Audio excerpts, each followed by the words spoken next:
The meeting will now come to order. This is the meeting of our Commissioner Workshop. Roll call, please. Chair Jean Enright. Present. Vice Chair Wayne Richards. Present. Secretary Treasurer DeAndre Poole. Hey, Chair. Say present. Present. Present. Commissioner Blair Sickland. Here. Commissioner Varisa Laldas. Absent. Executive Director Michael Meekins. Present. Port Consul John Fumero. Here. We have a quorum. Thank you. Please, as all rise and say the Pledge of Allegiance, please. I pledge allegiance to the flag of the United States of America and to the republic for which it stands, one nation, under God, indivisible, with liberty and justice for all. Please be seated. Thank you. Do we still have, you want to go on with the approval of the agenda? Go on, please. So moved. Second. All in favor, please say aye. Aye. We will start the workshop items with C1, discussion of the Port of Palm Beach District proposal for 2024 operation renewal, replacement, and capital budgets. Mr. Meekins, you want to start for us, please? Yes, Remember, Commissioners, this is a workshop, so if you have questions, you can just come in and just comment or ask questions on any item. And I think we should do that as we go along rather than wait to the end and come back and say, hey, okay? Thank you. Proceed, please, sir. Madam Chair, Michael Williams, our Deputy Director of Finance, is gone ahead and put together a deck for you. He'll go ahead and start this process. He's going to remain seated just because he's going to keep his paperwork spread out for you, and it would be a little much to try and stand up and do that. So with that, I'll turn it over to Michael, and we'll get started. Fine with me. Thank you, sir. Please proceed. Thank you, Mr. Meekins, and good afternoon, Madam Chair, Commissioners. As you mentioned, this budget workshop, is a talk about the proposed FY24 operating, R&R, and capital budgets. This workshop is intended to present staff's proposed budget, to get your input, your feedback, as we work to finalize the budget, which will be presented to you in September for adoption. Next slide, please. Okay, thank you. This is my second year at the Port presenting the Port's budget, and I can tell you this year was a little bit more challenging than the last, mainly because we had some computer issues, so we had a small fuse to work with to put the budget together. And I can tell you, I can't thank you enough. Thank my staff, the finance team, especially Danny Kirchman and Takari Anderson-Jones. They were literally heads down working on a lot of analyses to be able to put together what I think is a very solid budget for FY 2024. This agenda that's on your screen is a regular cadence that we followed last year. I think for this year, the only change is I want to talk a little bit about reorganization and restructuring, building capacity here at the Port. Everything else is about comparing the previous year budget, which is the current year, to the proposed budget. And then we'll talk about wrap up with the R&R and the capital budget. Okay. Next slide. Starting out with the operating budget,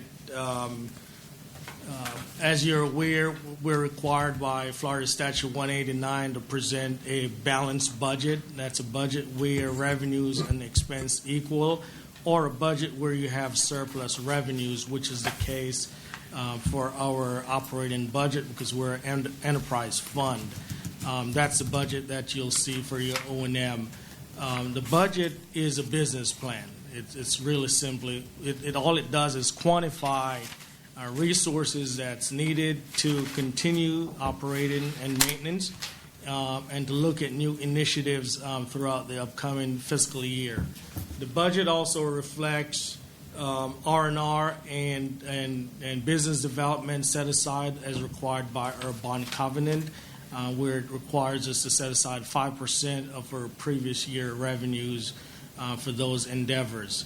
And finally, with our new executive director, the budget begins to implement his vision and his initiatives. And I can tell you a lot of it is about reinvesting in the Port critical infrastructure. It's about growing revenues, and that's aligned with my mission also. And finally, building capacity. And I think the R&R budget, the capital budget once we get to those budgets, you'll see that we capture the essence of the new executive director initiative. Next slide. As I mentioned, the O&M budget, you'll see where we go through some reorganization. And I have some slides that I'll walk you through what some of the changes here at the Port.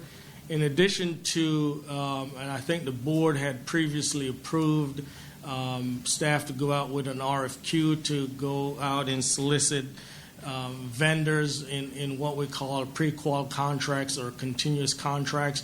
And this is because we need to build more capacity here at the Port. We're not very nimble in reacting to emergencies and repairs.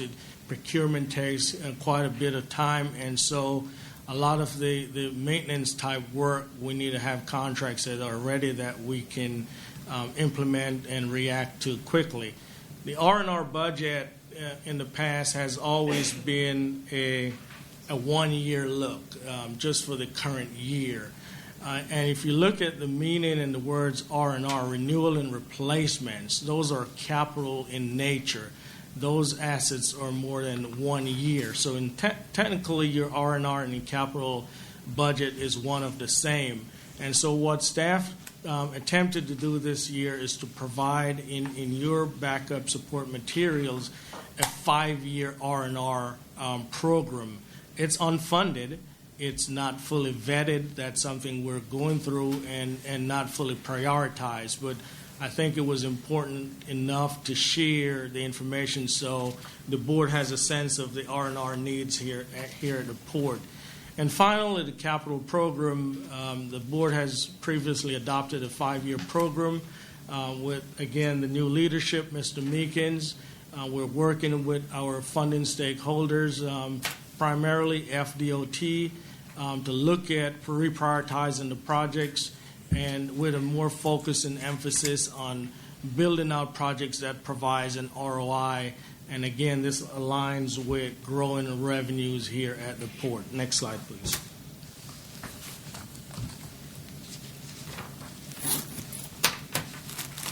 I mentioned headcount, and last year the board approved an allocation of $5 million, which is a transfer from the general fund to your R&R budget, and we did a mid-year update on where we stand with some of those projects on the R&R side. In a lot of those projects did not get implemented, and a lot of it is because the Port just didn't have enough staff. And when I came here, quite a bit of staff really are the Swiss Army knives. That we wear multiple hats. You have job title with / because everyone do so much. And as you start to get into projects and programs, you see where you will need to expand your staffing capacity. And so part of Mr. Meekins' initiative was to do just that. The budget's Madam been... Chair? Go on. So I'm biting my lip just a little bit because many months ago I looked at our engineer and I said, I've been talking for a year to 2 years about R&R, and we budgeted quite a bit of money, and I said, make sure you spend it. How did we do? Because I'm hearing from you that some of the work we weren't able to do it because we didn't have sufficient staffing in the maintenance area. Well, thank you.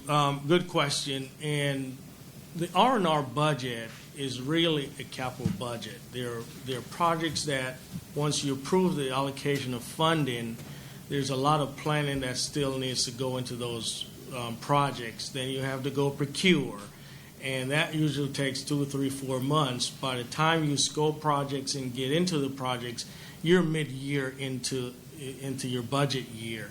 And so by the time you start the projects, the funding is carrying over. So a lot of the projects started as far as the planning side of it and the procurement side, but they have not advanced to the stage where we're bleeding out the funds. If you, Go I'm ahead. sorry, if you look to the back where we put together the program over the next 5 years, that's the intent to try to fix that, so that we're well ahead of what needs to be done and what priority during what years, so that we can get way ahead on, number one, funding them, and number two, getting ahead of the project so that they actually do meet the financials for that particular year. Yeah. To get we're way behind, so to get way ahead is a 180-degree shift, obviously. Yes. 'Cause we are way behind. I say this every 6 months. So to end up way ahead will be very different from where we are now. We just have to spend money on the infrastructure and make sure we improve the port. So let's do it this time. That's correct. And you hear me talk about the continuing contracts or pre-qualified contracts where you have vendors readily available that we can fast-track the procurement process. That's one side of it. But the other side is a staffing capacity to manage these contracts, if you will. A lot of times we rely on our existing consultancy to help us with procurement, which costs us quite a bit more. So thank you. I'll look to you then to make sure this happens.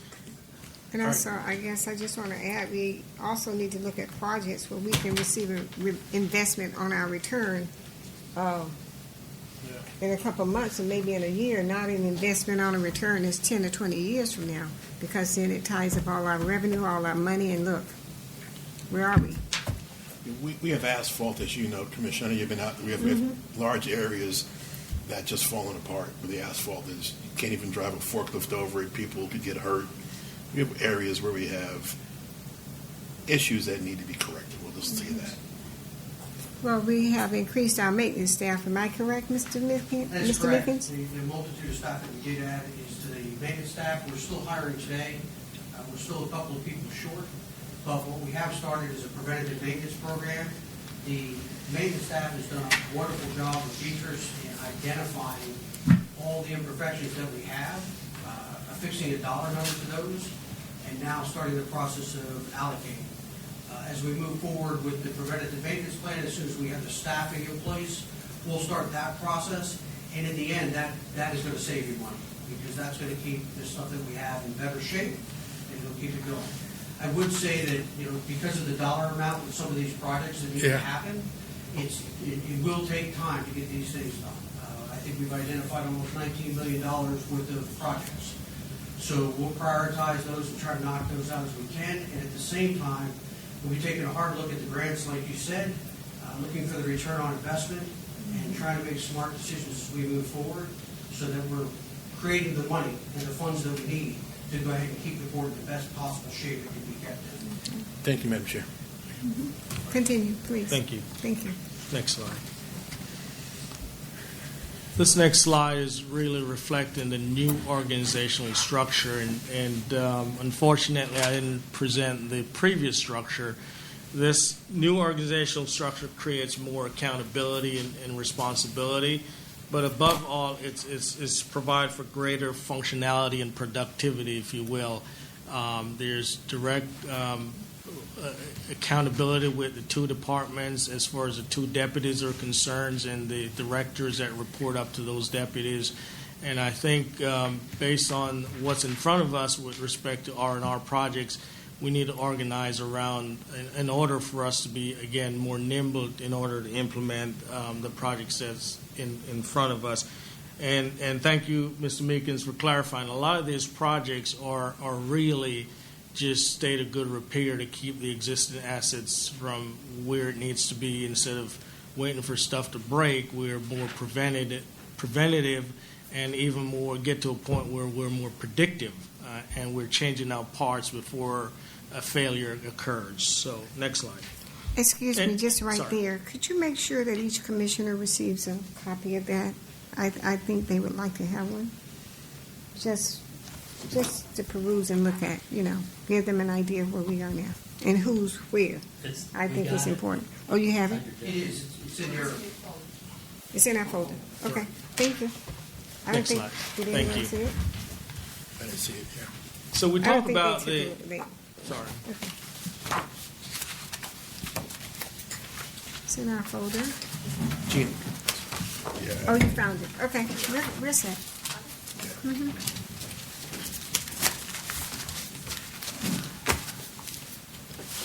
Thank you. Continue. Sure thing. We talk about the additional positions and wage adjustments that took place since the new executive director is on board.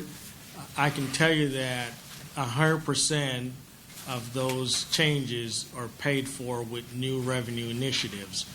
And the estimate up here of 1.6, 1.7 million is a little bit conservative. I think we believe we'll land closer to 1.8, 1.9 million.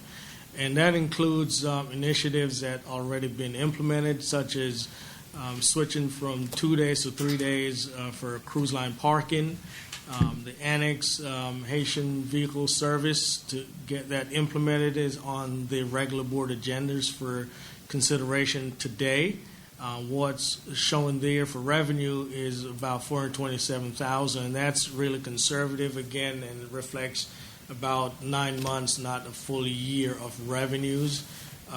We'll look to do space assignments for the former Teeters leasehold while we continue to look for opportunity for a longer-term lease that's more diversified to this revenue portfolio. Next slide, please.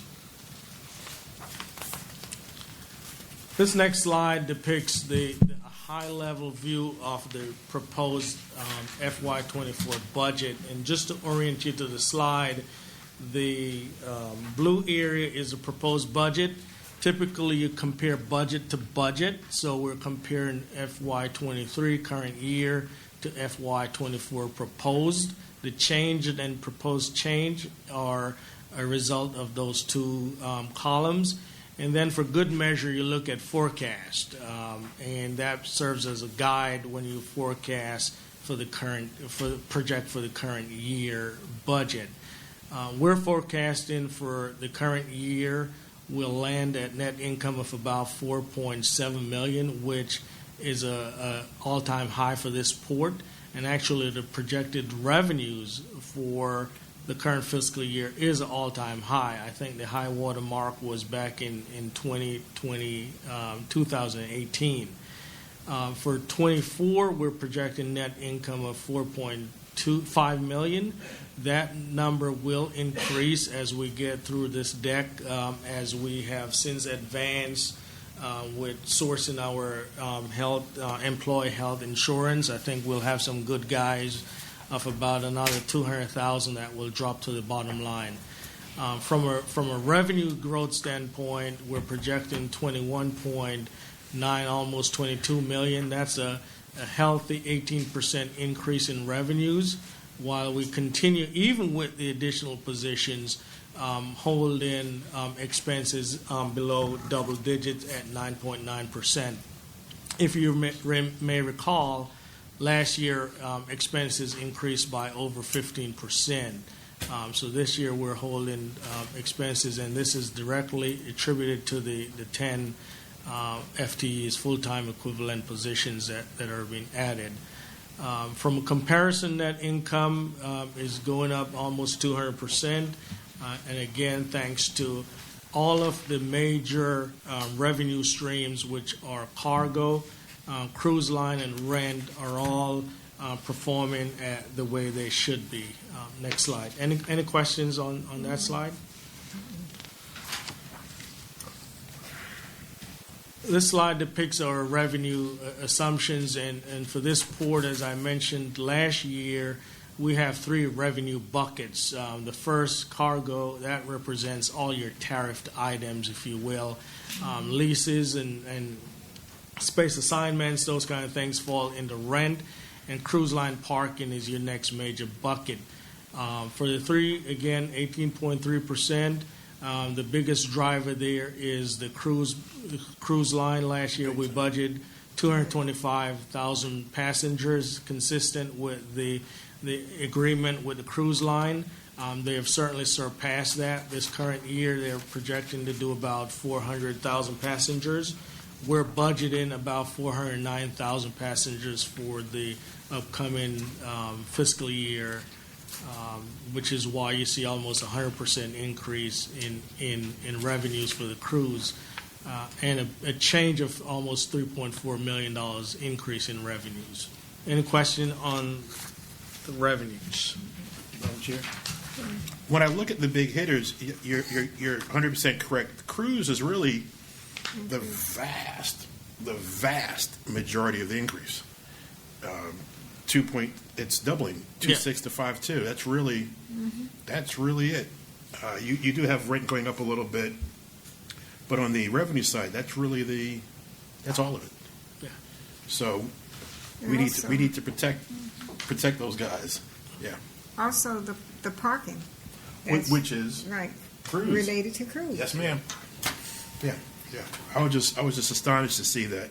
That's really the number. You know, years ago, we used to do a lot. When you talk about cruise, I'm going way back in the days.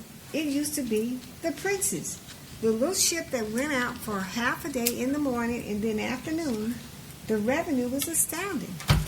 You might think it sounds crazy, but We need a they made our money. We need a second ship here. We want to keep the first ship and continue to love and support them, but we definitely need to do all we can to support the cruise industry. But you know what I like also? You might think I'm going back in the woods, but that day cruise in the morning, just for the little 4-hour day and night, we made buckets of money. Now, I know a lot of things happen, I guess, because now you have to have a flag with the U.S. flag going out. But when we did that little day cruise gig, that brought in millions of dollars. More so, really, if you look at the year over the years, then the Bahamas going back, the 2-day thing. We made the money from the day cruise to nowhere. Now that we have land-based gaming, it's a little difficult. Right, right. Because of the fact now they have to have the American flag. It's a whole big different world. So, anyway, I just went back in time. Go on, continue. Thank you. This next slide depicts graphically the trend, if you will, for the last 10 years or so. The top line is your total revenues, and again, those other three bottom lines are your major revenue buckets. And as you can see, again, the high water mark prior to 23 current year and 24 was 2018, where we kind of get to 18 million. We're surpassing that this year and proposing the same for next year.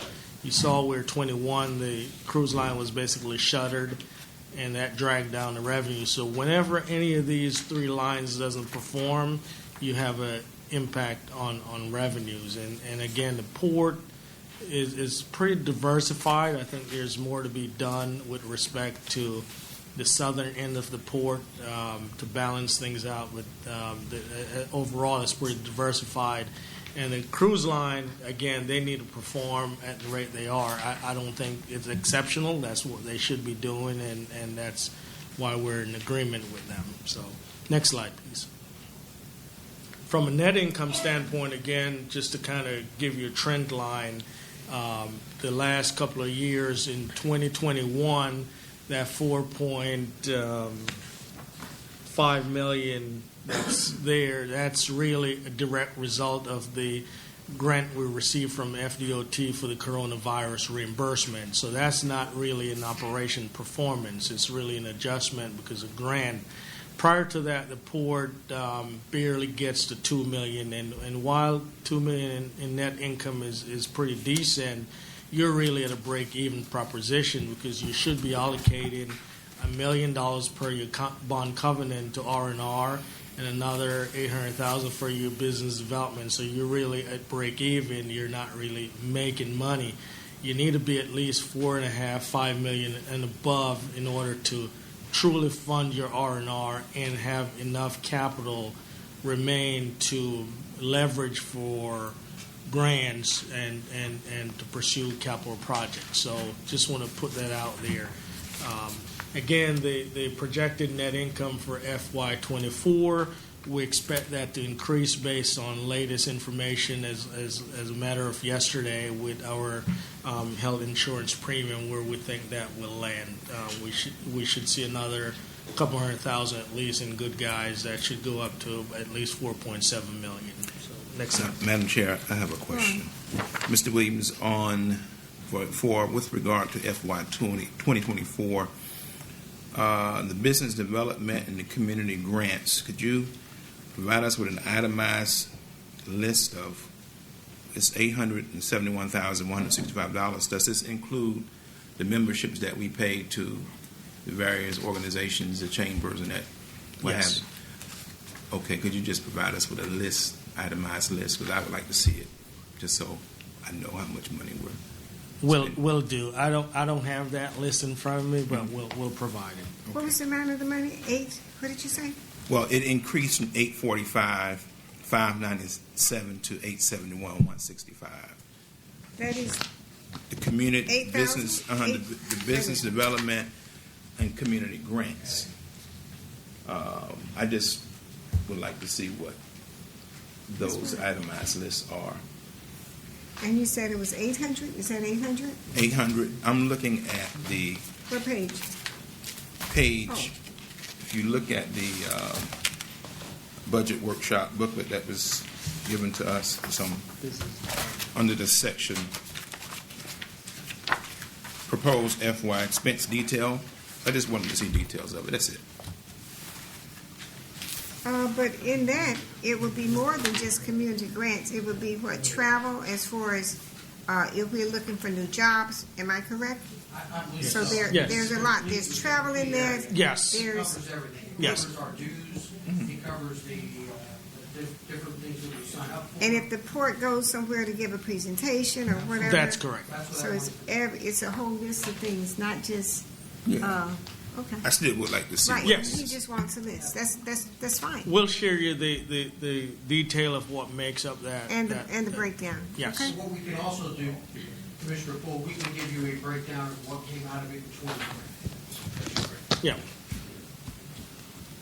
right. Next slide, please. Good idea. Good idea. Thank you. While we're in expenses, Go on.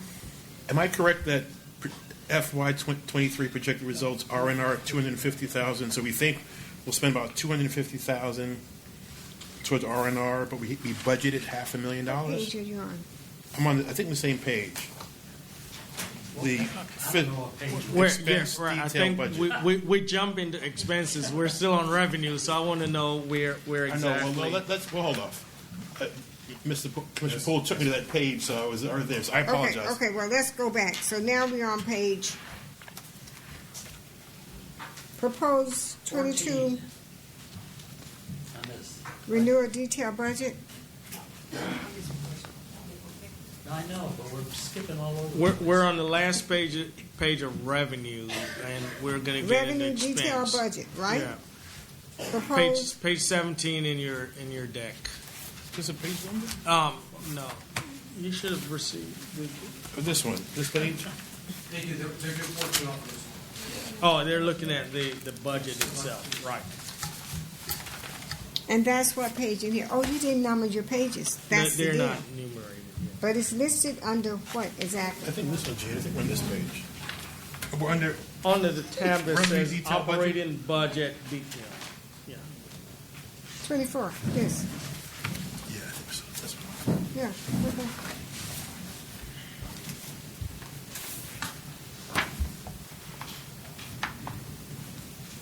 Those are revenues. I apologize. What was the question, sir? That's okay. We go don't know on. where we are.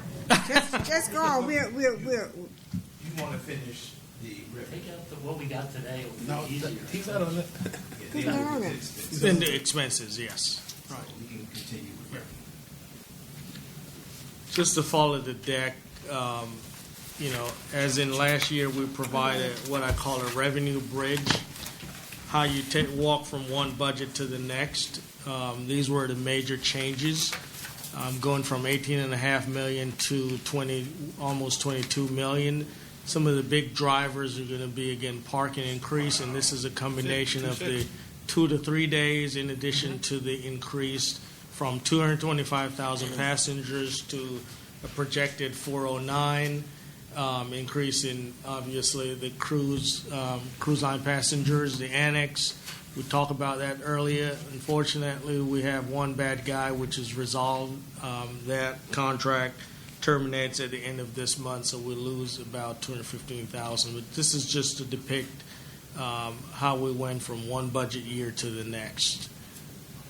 Those are the major changes that's impacting revenues.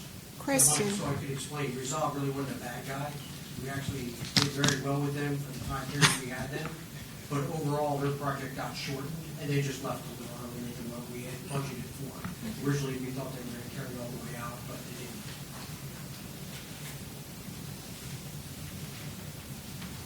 Now we're on expenses. Like the revenue side, where we have three major buckets, I see the port budget has 5 major line items, which are wages and benefits, operations and security. And again, we're not an operating port, we're a landlord-tenant port, so that number is always going to be a little bit lower. Maintenance typically is going to be higher because we maintain the infrastructure for our tenants. General and administration is your insurance and everything else to do with administrative function. And again, set aside for business development. Expenses going up about $1.1 million. A big driver of that is all in your salaries and wages, with the 10 positions added and wage adjustments. That's about $851,000. And again, if you recall, that's paid for with all new revenues. Anyone that did not receive a wage adjustment will be receiving a 4% wage increase, proposed COLA adjustment to their salary. Excuse me, sir, that's if we vote on that. We If- have if- not voted yes, on that. yes. We need to discuss that first, so just don't take the card and run with it. It's That- not a done deal until we say yes. Thank you Everything, very much. everything in the budget is proposed, yes, thank you. And if we're proposing 4% with a minimum amount of $2,500 per employee. If that is approved by the board, which will be presented, I believe, at the meeting this afternoon, it will impact about 25 employees and it cost the port about an additional $17,200. Maintenance is shown where we're seeing a reduction, and that's a little bit deceptive because we're not really reducing maintenance. What we're doing is shifting maintenance from reacting and showing the, for example, last year we showed $500,000 in maintenance for R&R non-capital. We're reducing that down to $300,000 and shifting $200,000 over into capital. By spending the funds on capital, you're predictively addressing your capital needs, so you have longer life versus waiting for things to break, and then you have to expense it in your operating budget. So that's why you're seeing a $273,000 reduction. Next slide, please. For general administration, there's an increase of $348,000, and that's a direct driver from your employee group insurance and your general and property liability insurance. Those two items are in this budget that's been proposed is going up about 15%, and that's, again, your primary driver. Over the last couple of days, working with our insurance brokers and in particular the healthcare Guerin Group, we've now seen where we could realize some savings over the current year health insurance, where we budgeted a 15% increase. We think insurance will come in at about 11% reduction over the current year. So that's about a $300,000 swing right there that, again, that will drop directly to the bottom line. And on business development, as you mentioned, Commissioner Poole, Some of the drivers there are the website. I think the maintenance of the website is increasing about 12,000 subscriptions, promotion, registration, and training. It's a mix of small things. It's not any one big item that jumps out at you, but we'll certainly provide the detail behind the business development. Madam Chair? Go on. I had a quick question, Ms. Williams. Go back to wages and benefits on this page. The on the wages and benefits, Yep. the proposed FY24 budget increase include a 4% or the minimum of 2,500 COLA adjustment for staff. Explain the 148,000 and then the 25 employees at 17.2 thousand. I don't understand the 25 at 17.2K. What is that telling us? So the 148, when you take all staff that will be impacted by the COLA adjustment, if approved by the board, that's an increase. That's the dollar value of the staff that's a total value of the Of 148. 148. Included in that is a 17,000 of the 25 staff that would be benefited. Because some of those staff, if you don't make 60,000, you'd have to get a true up to get to that number, to get to $2,500. So 25 of the employees will get the 2,500, would increase. be getting less. So And so therefore we they need to get- true them up. and the delta cost to us is 17.2 thousand. That is correct. Okay. So our total salary, we're looking at an increase of 600, is that 6,000 from last year to this year? Our total salaries increase in $1,028,000. Okay, That includes the new positions, that's a lot. the 10, which is 851 for new positions and salary adjustments. FRS rate increased also, and this includes all of the domino effect, the FICA and all the taxes. Heartburn over here. I have it a little, but Yeah. Commissioner Sickland, you're quiet. I need your input. Well, everything looks pretty good. The one thing I can talk about is what I've done every year is on the health insurance. And the new proposed health insurance, I think, is a little bit actually better than what we've had in the past. I called a couple of my clients that are doctors and talked to some of their administrative staff, and they assured me that what we're switching to is top-notch, very similar to United Healthcare, and actually, in some cases, it's actually beneficial. Like co-pays and things like that, emergency rooms, and so I think, we're saving money, and it's going to be a better for all of us. So I think that's going to be very very productive that we're doing that. The only thing I did want to ask was on insurance, the comprehensive insurance. Is that a line item, or is that not coming up yet? That's in the process. We're working with okay. our broker, and they're in the marketplace trying to price that. We have not received where that's going to land just yet. Preliminary conversations, and this is a couple of months ago, they indicated that we could see rates of upwards of 30 to 50% increase given what's going on with property insurance in Florida. So they're working it, and we have not received their estimates just yet. Another question. In this health insurance, are we allowed to use our same pharmacies? I mean, I know that sometime when you change health insurance, you'll be very shocked. You can't go to the same drugstore anymore. The same So, one? pharmacies, Walgreens. Oh, yeah. It's We can get an answer for you of what's covered.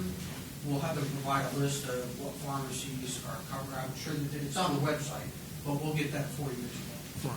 It's not going to change. Before that goes forward. Okay. Chief? Okay. Commissioner? Yeah. Beatrice, we had this commission was about 5 years ago, we implemented the $2,500 because we saw that the 3 or 4% increase we were paying the employees, there were quite a few that were still below a certain threshold, and we were uncomfortable. So we said, hey, let's have a minimum. What are your thoughts? Is this minimum still relevant? Should the number be higher? Should it be lower? How are our employees generally paid relative to the market? Are we trailing the market miserably? Are we with the market? Is that a good number? I'm putting you on the spot.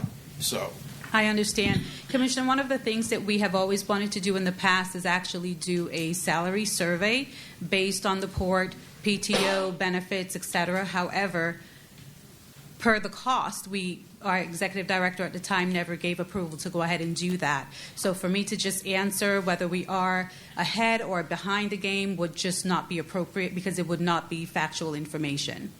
now I know we've had openings for a while. When these openings have been advertised, how are we doing out there in trying to fill these openings? What are people telling us? I will tell you that the salary that most of the individuals are looking for, especially for finance, for example, are much higher than what we budgeted for. So we basically have to eliminate a lot of the resumes because the budgeted salary that we have is not comparable to what they're looking for. One thing So- go on, So, Commissioner Richards, it sounds like, in my mind, we need to see a list of all employees in all And categories they have it. Right. to know what the range is for every position, from executive director all the way down to, all the way at the bottom, but Sure. everybody. Full. We have had in the past, I will add that we have had in the past had to do salary adjustments for us to be able to keep our good staff that we do currently have here. Because, we've lost some employees because of higher pay rates at other places. Yeah. I see the 2,500, and it's been there for years. And Right. the question is that the right number today? I think it is. And the reason why I say it's the right number is because when you look at the staff who receives it, see, it's a whole different ballgame. A lot of people in maintenance, if you look at maintenance in other areas in the county and look at the county road security. for Maintenance and and security, they don't pay as much as we're paying. I mean, check it out. Now, if you look at our regular salaried people, 3% and 5% and 4%, that's a heck of a lot of money. But when you look at people who are not trained, you look at people at the educational levels, no degrees, some of them just a high school diploma and things of that nature, and they're in maintenance. And the 2,500, Wayne Richards, they're making a lot of money. Because if you compare them in other places, we're above. And as Blair would say, I'll speak for Blair, we have phenomenal benefits. When you look at the total pack, we have to look at the total package. Right. Our benefits for a family is probably costing the port minimum of $20,000. Yeah. So no matter if you're They don't get it. making this X amount of dollars or You're still getting that benefit. 20 grand, that's pretty good. And it's nowhere else. And our insurance is better than the county. Absolutely. Compares to the county, the school board, and the other entities in Palm Beach County. And we're up there. And people have told me that. Thank you, Madam Chair. So it makes a difference. So what Commissioner Sickland said, the whole package, yeah. Chair, if I could add to that. Go on. When we're looking at things, and we will be looking at them in the future, it's one of the things on our list of things to do. But one of the things you have to remember as well, when you adjust somebody's starting wage, let's say we take a brand new mechanic that comes in, a brand new facilities person. If you're adjusting that starting wage, you also then need to tier everything else. Or you may find yourself in a situation where someone's been here for 2 years, and now someone's coming in at the starting wage, they started 2 years. So it has a rubber band effect, per se. So over time, we'll look at the whole thing. It was on our list and on our radar to do in the future. So hopefully we'll have that done by next year. We'll be able to come to you with some solid information. Right, but we still can't break the bank. Absolutely. I'd like to acknowledge that Commissioner Ladas is in the meeting now. Thank you. Okay. Welcome. Welcome. It's okay. We're going to continue. Just join in. Join in. You're supposed to act like you knew. Let it go. It's okay. You're here. Continue, sir. Thank you. All right, thank you. This next slide, similar to the revenue, is your what I call the expense bridge from one budget year to the next. And again, it highlights the major change that's been proposed. Health insurance here at 318, that is expected to go down significantly. So again, that's where we think we'll have some good guys. Legal fees, I want to call it out. We think we'll be wrapping up, or at least hopefully wrapping up the Teeters by the end of the first quarter of the next fiscal year. So we'll hopefully reduce John's fee by about $120,000.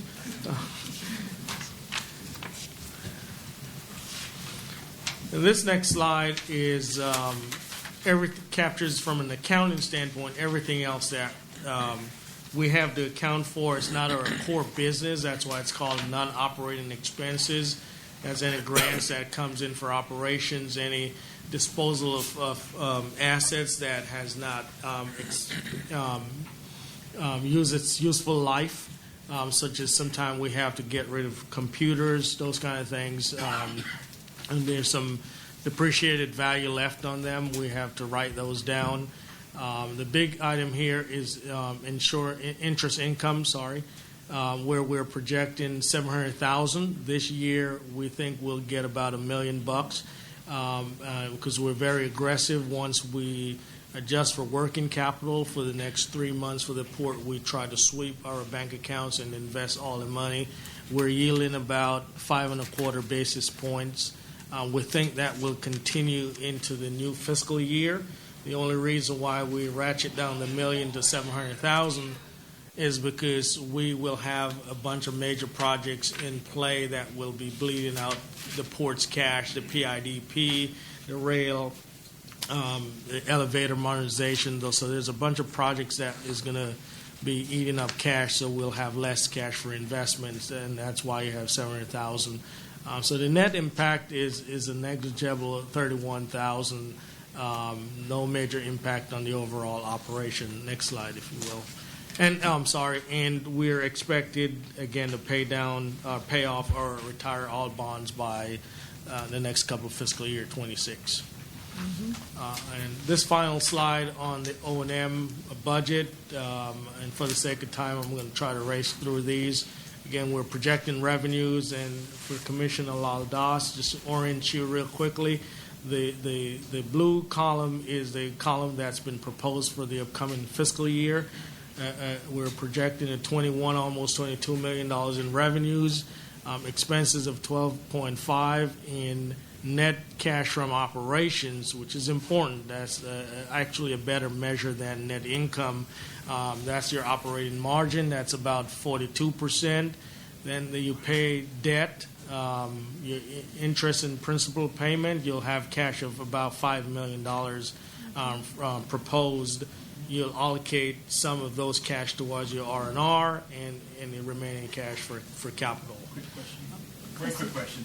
You had a side note. You said in 2 years, roughly 2 years, fiscal years, our bonds will be paid off. Yes. The bonds will be refunded. Not longer than Yes. Yeah, Yeah.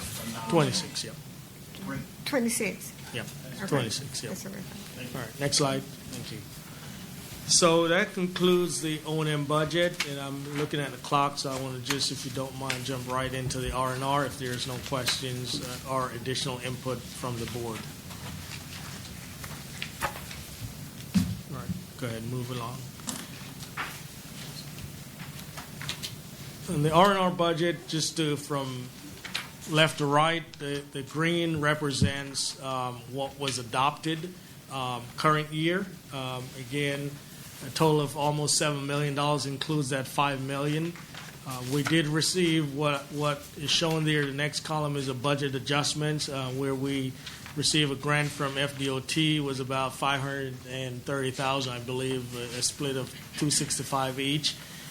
And then once the audited financials were completed, we had to recognize true up the actual numbers that were carried forward. So that's the budget adjustment. So you have a total adjusted R&R budget of almost $7.5 million, of which about 1.9 is expended or encumbered, meaning the board have approved contracts that restrict those funds, and they will be drawn down once we receive the invoices. There's a couple other major projects that made up that $5 million. $2 million was for pavement. That project is tied to the Mullins parcel, and that's been coordinated with the PIDP because there are some potential impacts there. On your agenda today is the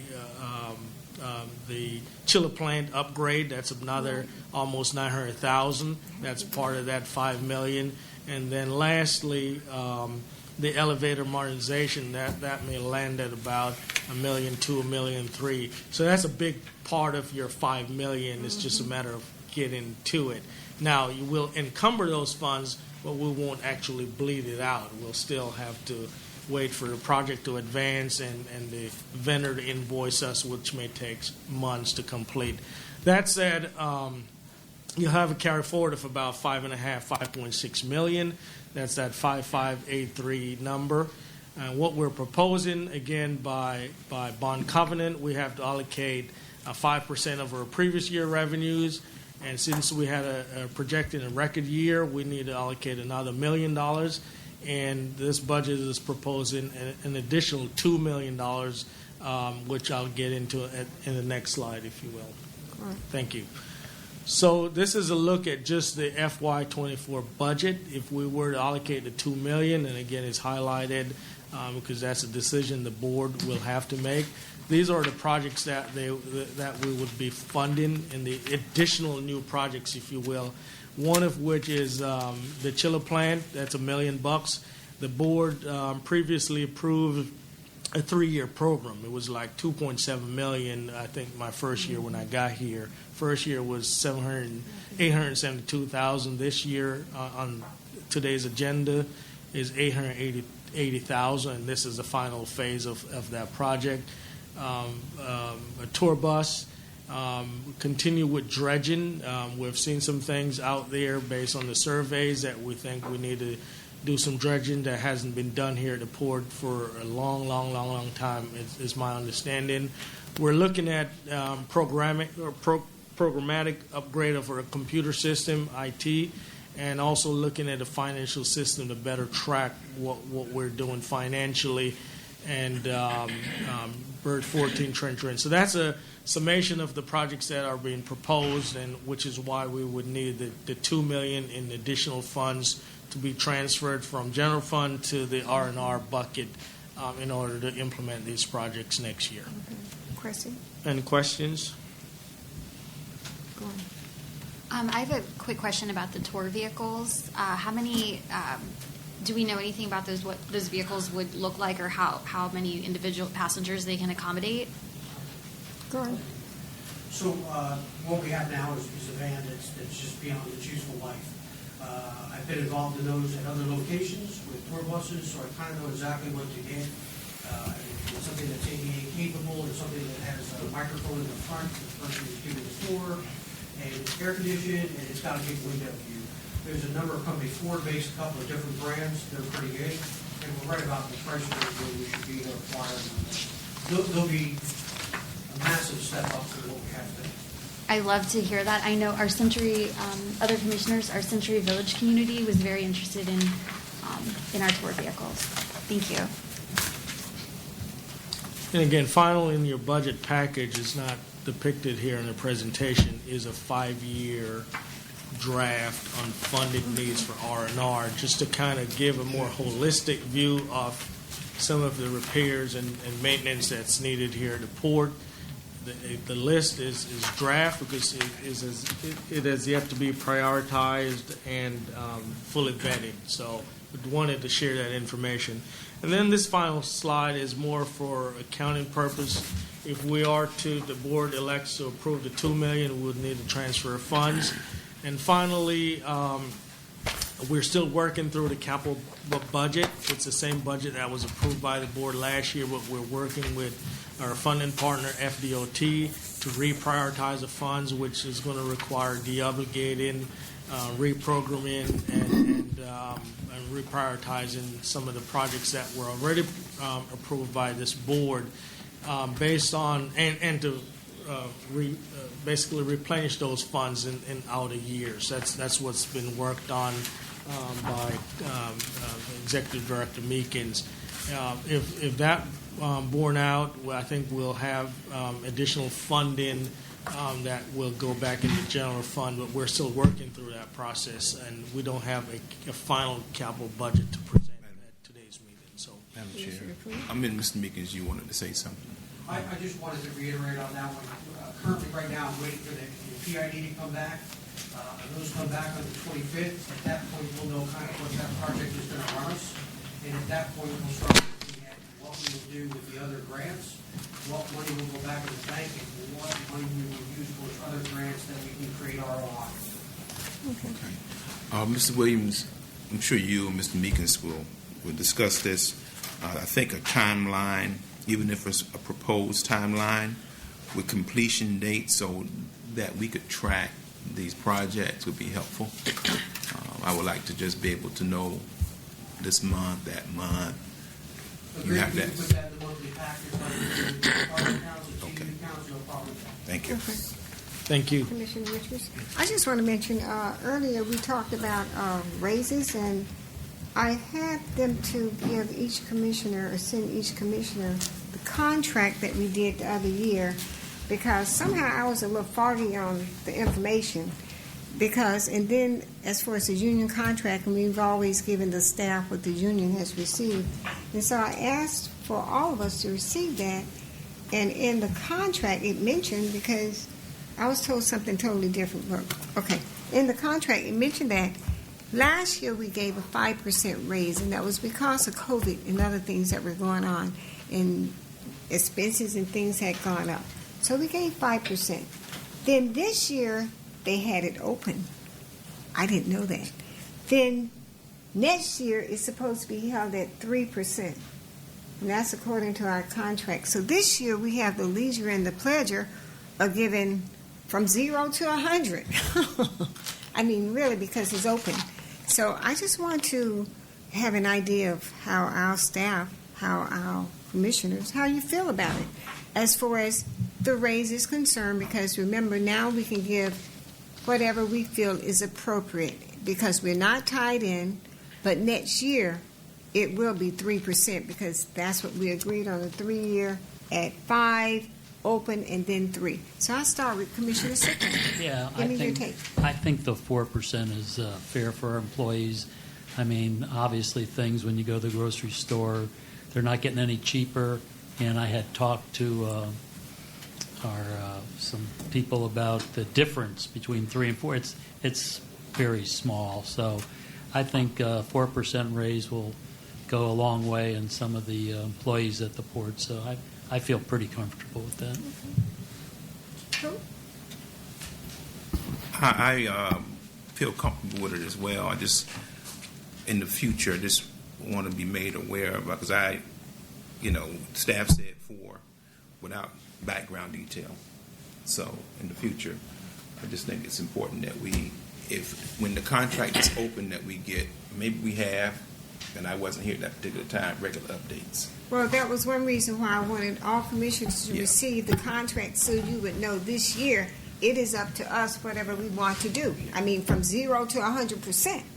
But next year it is locked in at 3%. So then the following year, At a minimum of 3. At a minimum, right? At a minimum of 3. So then the year after that, then start all over. Okay. So I understand your concern, Commissioner Richards. 4% is fine. As Commissioner Sickland said, prices are going up, and our employees are our most important asset. So let's take care of them. I'm actually open to 4 or considering above that, given inflation, and that we do have the highest rate of inflation in the entire country here in the state of Florida. So I'm open to considering 4 or. So you said what again? I said I'm open to considering 4 or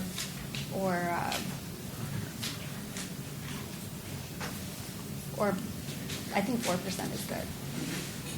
Okay. I just wanted a consensus of all of them, because I want us to leave here on the same page. So 4%, and remember that it only applies to a handful of staff members. That is correct. Only a handful of people, because the other individuals who are the majority of the individuals receiving a raise are in the maintenance department, and then they receive the $2,500. And there were other increases done recently. So Right. yeah. So we've taken care of everyone. Be So- fair across the board. Right, so it looks fair across the board at 4%, so you can go on with your 4. Thank you. Okay? That- Any other that- questions? Any other questions from commissioners? Okay, meeting adjourned. So